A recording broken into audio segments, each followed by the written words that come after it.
Okay, so I want to just make a list really quick of red flags, and these red flags are for finding out who is a pretender. Okay, what do I mean by who is a pretender? I'm talking about people who claim to be Orthodox Jews when everything they do is not what an Orthodox Jew would do. And I'm also talking about claims where somebody is openly in another religion, they're not in Judaism. One for Israel is really bad with this. They have a lot of Jews, they have a lot of Jews, okay, who do commercials and they're like, I was raised Orthodox, da da da da da da da da. And in their same commercial, these guys are talking about going to public school. These guys are talking about going to the public school's library and pulling out a New Testament from the library.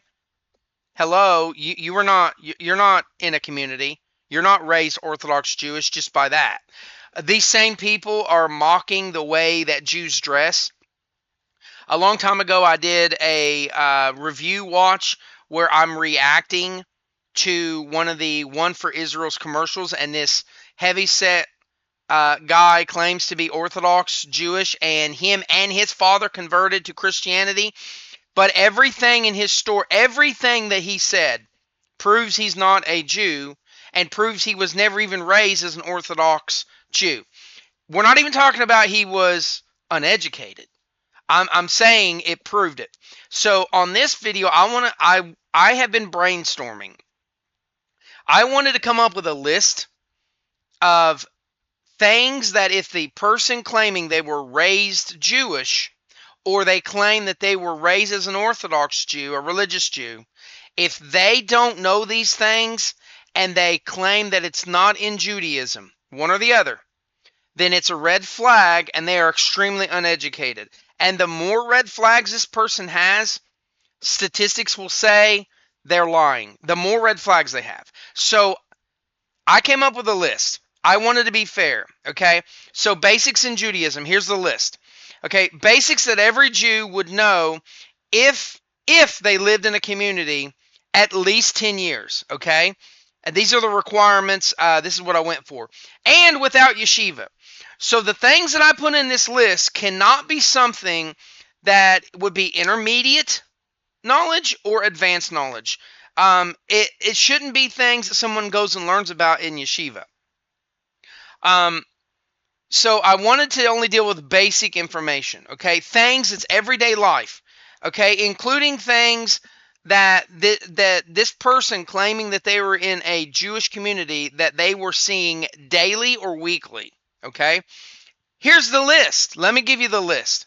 So the following things that I'm going to name right now, if someone on social media is claiming that they were born and raised as an Orthodox Jew, but they're not now, if they don't know these things, it's a red flag. If they deny these things are taught in Judaism, it's a red flag. If they deny that these things go on in the community, it's a red flag. The first one is Shomer Nagah. Absolutely Shomer Nagah. So I'm going to go over this list, and then I'm going to give my explanation at the end of this. Shomer Nagah. There is no way that anybody claiming that they were born and raised in a religious Orthodox community would not know about Shomer Nagah. Now this list is not about, well, they did do it and now they walked away from Torah and they're not doing it. I'm talking about denying that it exists, denying that they were involved in it, and denying that it went on in the community. Okay? I'm talking about denial. I'm not talking about education. Okay, so the second one is speaking baracha for different situations. Now, as I say this, there are Jews who are in legit communities for more than 10 years and even doing yeshiva, and they do not know all the bracha. That's not their fault.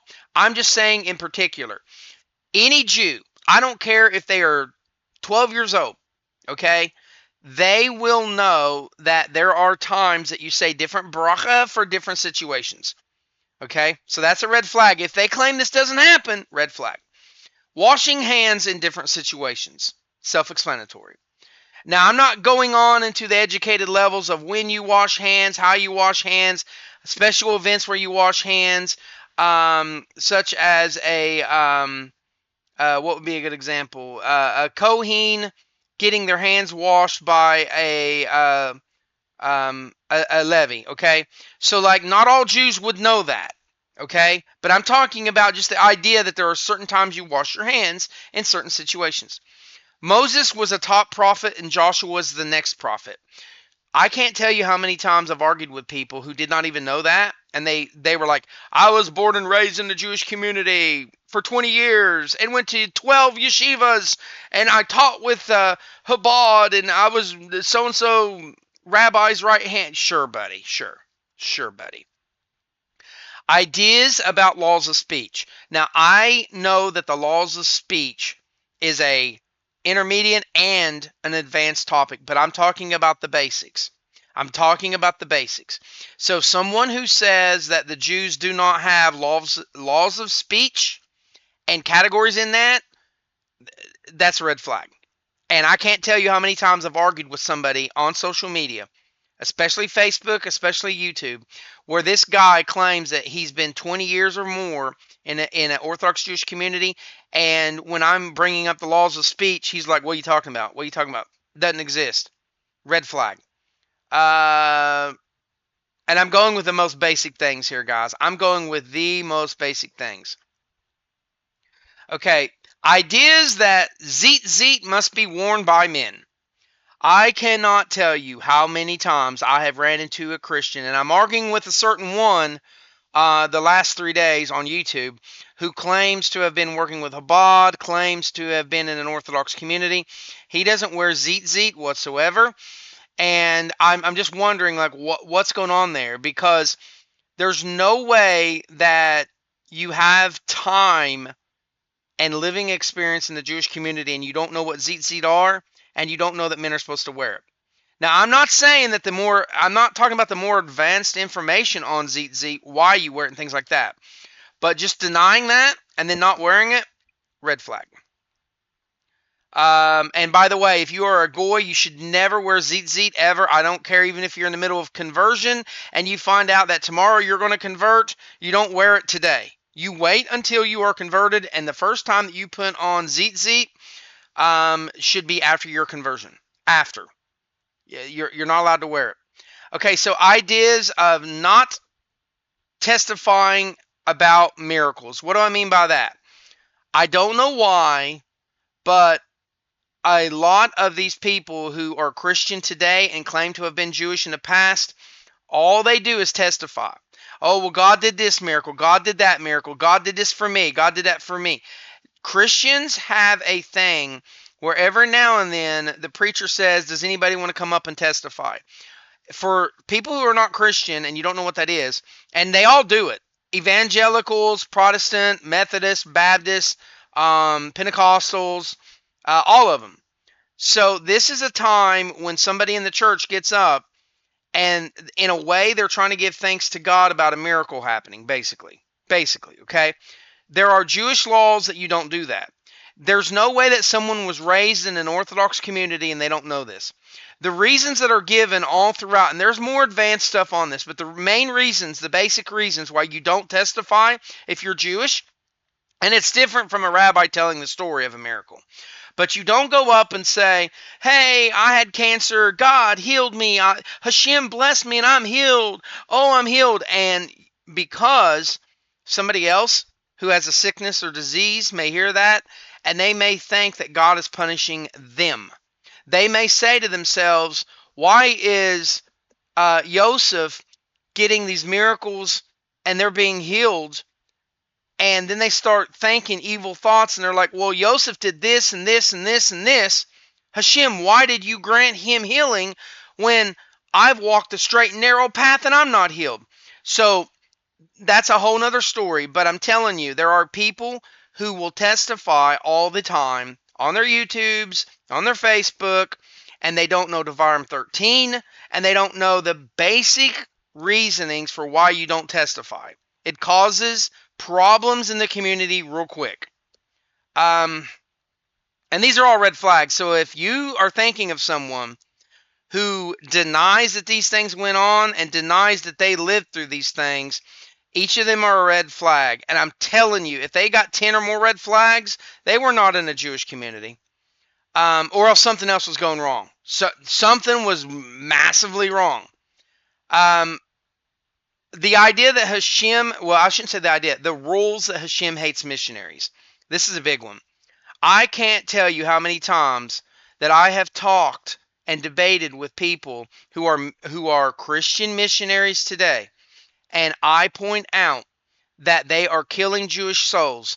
And not only did they never hear of that phrase, which is near impossible, they didn't know what it meant, and they also have never heard the laws.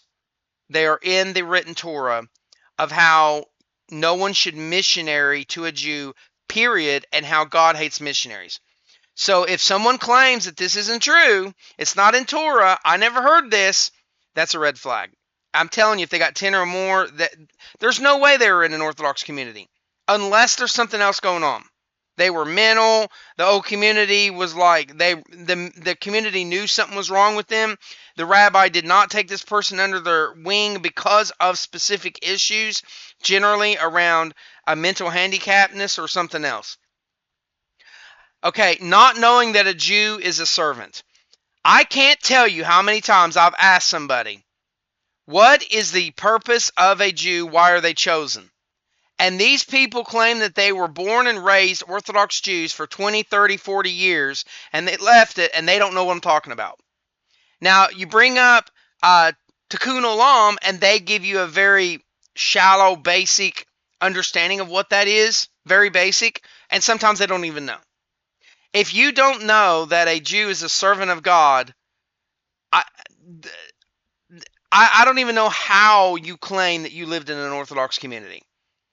Every holiday, almost every holiday, the great-grandparents, grandparents, whoever's alive, your great-uncles, your cousins, are at the table telling you stories about Jews serving, about the nations trying to kill the Jews, and what's going on, about Sinai being over the Jews' head with a threat that if they don't follow it, Sinai will be dropped on them, and then you eat. There are jokes about every holiday is we talk about what happened, and when I say we, I'm not Jewish, okay, but I'm just saying I'm a B'nai Noach, but I'm very close to many, many, many Jews and many rabbis. So at the table of almost every holiday, there's jokes about how the elders are talking about what happened in the history, reminding the younger generations, asking questions to the younger generations to make sure that they're understanding and that they can repeat it and they know the history. And then they explain that the nations tried to kill them and the nations failed, and then we eat. That's the meme, okay? So there are people that do not know that a Jew is a servant. Okay, Moses' title was slave of Hashem. There are people that do not know that Moses had the title slave of Hashem. Massive red flag if you didn't know that. Daily prayers are required. Daily, and I'm not even going to get into it. Daily, I'm not getting into the number. I'm not getting into the more intermediate and advanced stuff on this. If someone denies that Jews are praying daily, or they deny that when they lived in their so-called Jewish religious Orthodox community, that they were never involved in daily prayers, something's wrong. Something's wrong, guys. That Jews don't follow or chase magic and miracles. This is Devarim 13. I cannot tell you how many times some fool claims to have been an Orthodox Jew at some point, and then they run to either Islam or Christianity, and they literally tell you, well, J-Man did miracles and you all won't pay attention. Well, I wonder why. So when they say that, they are not aware of Devarim 13. What they lie about is they say, well, the reason that Jews don't follow the magic and miracles is because of Talmud. And that is false, and that can be proven false, and it's proven all the time. Devarim 13, okay? That's Deuteronomy. That there is a covenant with Hashem. I cannot even tell you how many times they did not even know that there was a covenant with Hashem. I know that sounds stupid. Believe it or not, it's legit. There are people out there who claim to be Jews and they do not know that there's a covenant with Hashem. That Israel is required to be separated from the rest of the world. I can't tell you how many times the kids, the children of Jewish communities are told that being holy means being separated from the world. That when we're talking about kadosh, we're talking about being separated from what everybody else is doing. And these same people that claim that they lived in a Jewish community, they're like, what are you talking about? We weren't separated. Yes, you were. Yes, you were. Do not follow the nations for Torah references. It's all throughout the written Tanakh that the nations are blind to Torah, that the nations do not know Torah, and the only hint that you even get that someone from the nations like me can understand Torah and undo the blinding of the eye is in Isaiah, where he points out that the Gentiles should cling to the cloak or the robe of a Jew and follow the Jew. Well, what Jew are they talking about? They're talking about a religious Jew and finding a rabbi. So if you are a Gentile, I have said this many, many times, and I've proven this time and time again. There are so many people, and I could give names, but then people will scream, you're doing Lashon Hara. There are so many names of YouTubers that have said that they are Goy. They are not going to convert. And they're teaching Talmud, they're teaching Gemara, they're teaching Ramchal, they're teaching laws of speech. And I point out to them that because they do not have a legit rabbi, they will never know these subjects. And time again, they will literally be reading from a sage's words, quoting. And they will literally read that, I don't know, that humans should drink water, and that you can put water in a bucket and bring it home and drink it. They will read that, but then they will go, what that means is that you can drink bleach and you should go drink bleach. They will come up with something completely different. That's what being blind is. Being blind is when you are reading the information and you're seeing the information, but you're not getting it. You're not getting it. You're not comprehending it. I could name names on this. I could name names on this. I'm not going to, though. That oral law is legit, and there are some references for it being legit in the Tanakh. I was impressed with, not my last rabbi, but my rabbi before that I was following. He lives over in Israel. He had I think he was 8 or 9-year-old son that was literally asked, how many times in the Talmud is this word appearing? And this kid knew it. This kid was like a computer, and this kid knew it. And I was blown away by the memory of this kid, the studying that this kid did, and he didn't even have his bar mitzvah yet. And this kid was bringing up stuff that I didn't even know. I was like, man. And I remember walking in, and a rabbi was like, well, yeah, we're teaching the children's class in this Zoom call. It was a Zoom call. And I was like, oh, okay. And then he said, well, I'll tell you what, I'll let you listen in, but I'm going to have to change up the script a little bit because I'm not a Jew, and a rabbi is not allowed to give all of Torah, even to a Noahide. They have to word it a certain way. They have to hold back some information. And I remember this class was so amazing because he was asking these kids, how do you butcher a cow properly? And the kids were like, well, it's not in written Torah, it's in, and then they give the references, and I was blown away. And it was one question after another, after another, after another. How do you know what fruit to eat? What is the 4 species? It never says what the 4 species is. It's oral Torah. There are several times where it says that Hashem says in the written Tanakh, do as I have instructed you to do on this. And one example would be kosher butchering, but you can't find it. It's not in there. So you see that Hashem has instructed the Jews in Israel, Moshe, but it's not in there. You see nowhere prior to the story of Pinhas that a religious Jew who remembers the law on executing another Jew who has done a crime in public and said, hey, follow me, and it's witnessed by a minion or more, at least 10 people see this, that the Jew who remembers the law can execute them without the Sanhedrin. That's not in the Tanakh. That's not in the Tanakh, not prior to Pinhas, but after Pinhas does it, we see that Hashem verifies that it is proper. We see that oral law was spoken about there. So people that don't know that oral law is legit, huge red flag. The Sanhedrin were to create fences. This is another one. It's all through the Tanakh. There are 613 laws given to Israel. 4 of them are dealing with the Sanhedrin. One of them literally says that all of Israel must do what the Sanhedrin says. Hello? The other one says don't deviate from the Sanhedrin. That's your positive and your negative. Hello? Another one says don't speak against the Sanhedrin or curse them. What do they all do? All of these Christians curse the Sanhedrin. They hate them. Conversion is allowed to Judaism.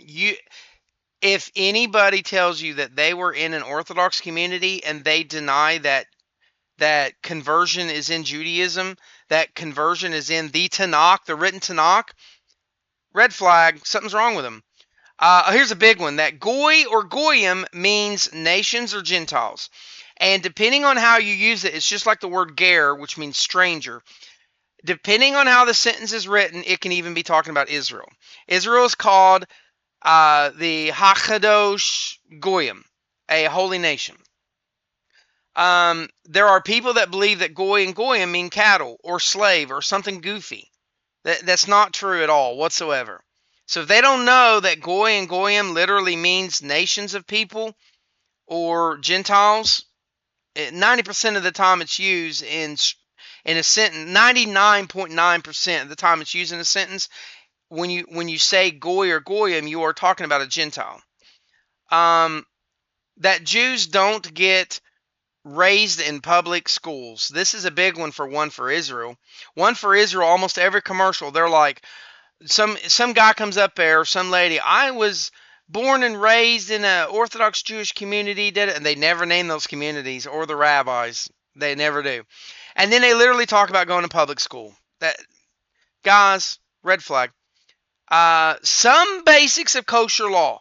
Now, kashrut, the entire subject can get very advanced. So I'm just talking about the basics of kosher law.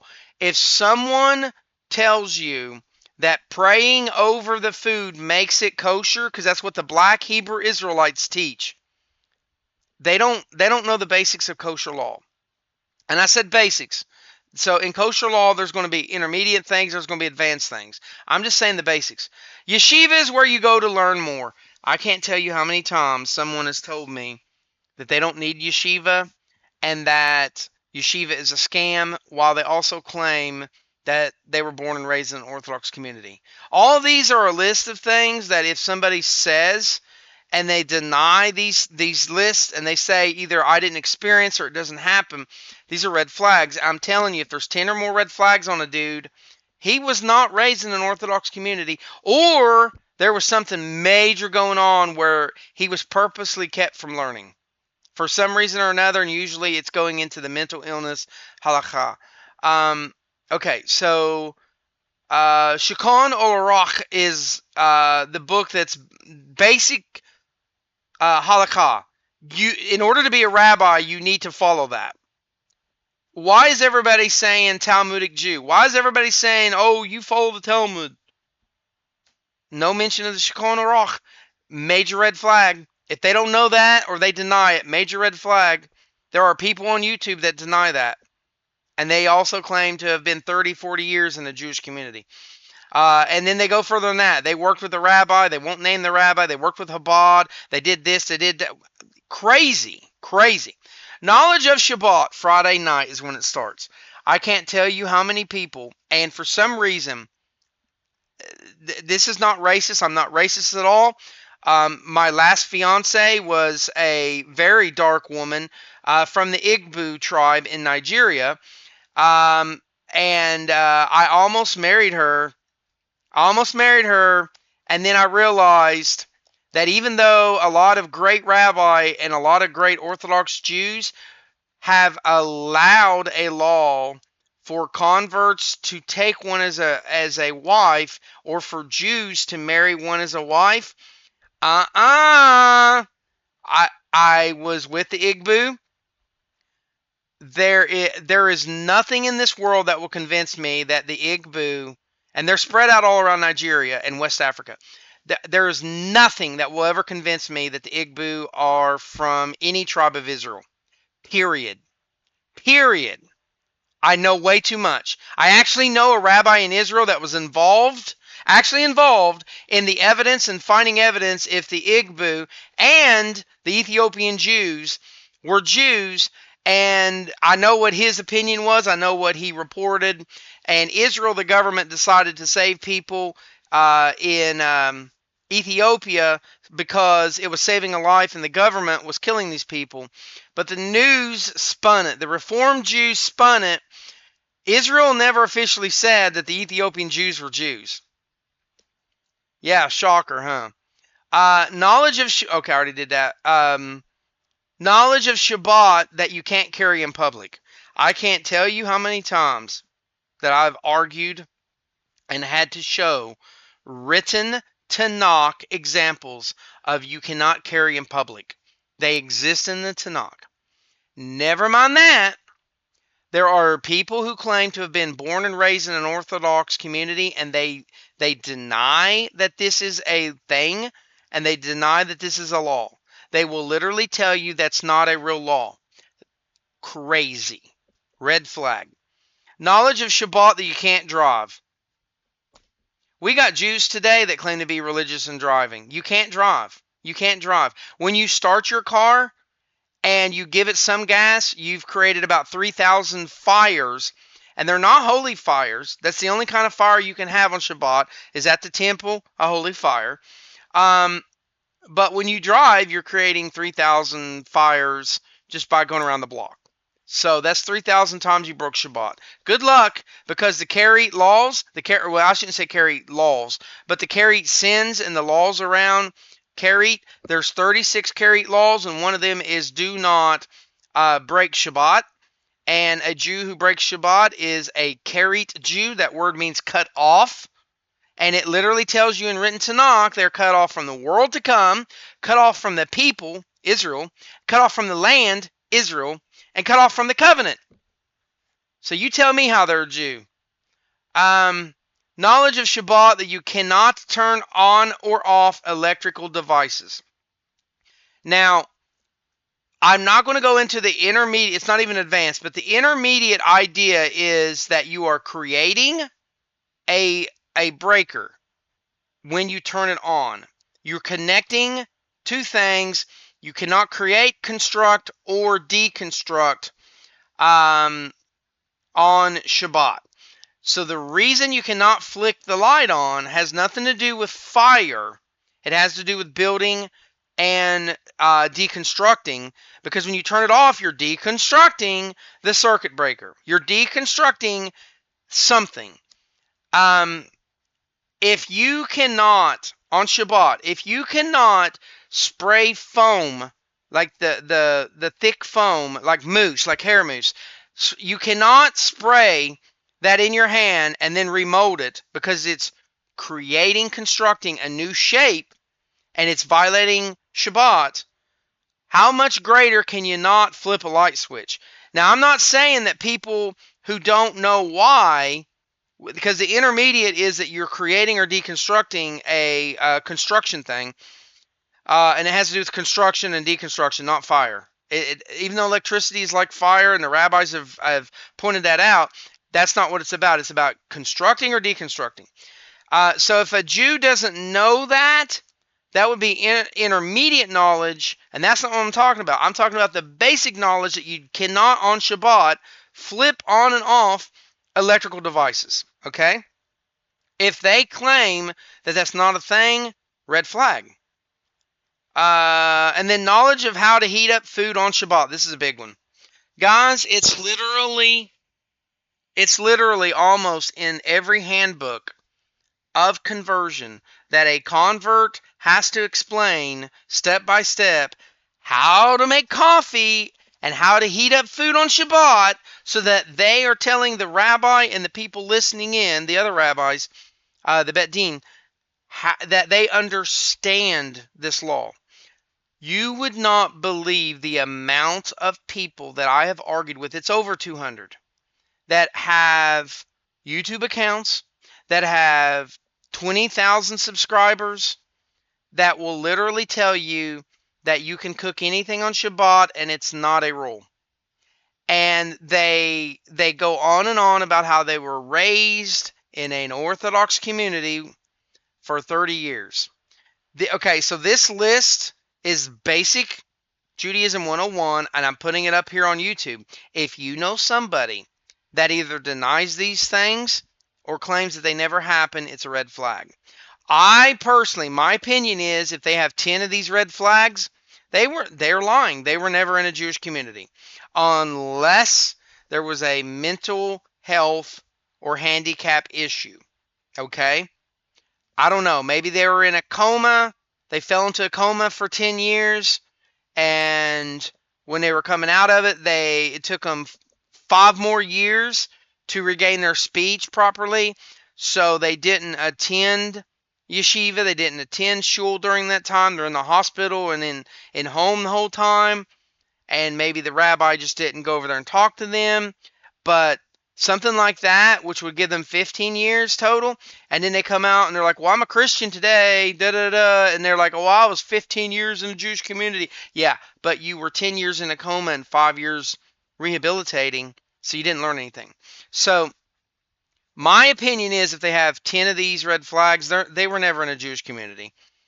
Now, I know I sound harsh, but we have way too much mercy. Unbalanced mercy allows evil to go unchecked. I understand the Hillel halacha and how we are supposed to be in that, and you should give everybody the benefit of the doubt. How do you give somebody the benefit of the doubt when they don't know 10 of these basic things I mentioned, and they claim they're 30 years in a community? There's giving the benefit of the doubt, and then there's being naive.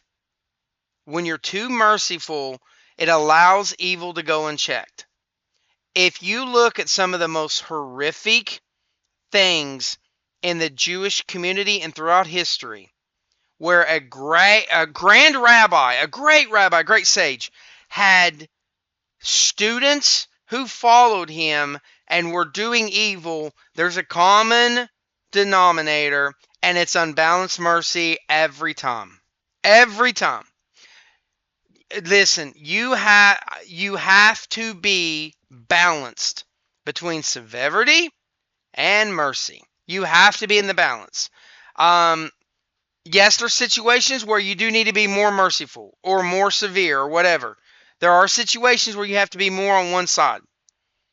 But my goodness, we got too much of this garbage floating around. There are Gentiles that literally do not know anything about Judaism, and I mean anything. And they're anti-Semitic, a lot of them, and they lie, they bring up blood libels, and you wonder why. It's because Judaism is not known throughout the world, because it's separated. Okay? It's separated. Like, even if you ask ChatGPT things, ChatGPT is going to lie to you. You want a fun experience? Go ask ChatGPT right now. How many letter R's are in the word strawberry? So there's 3, and it doesn't know that. It doesn't know that.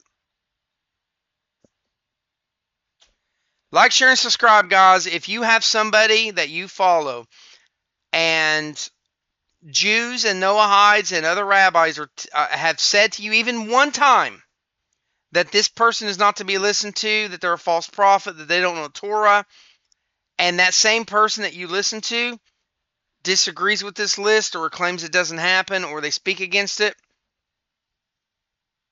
these are red flags, guys. If you want to know about Torah, you need a rabbi. You need an Orthodox rabbi. Go find one. They have to be an Orthodox rabbi. Like, share, and subscribe.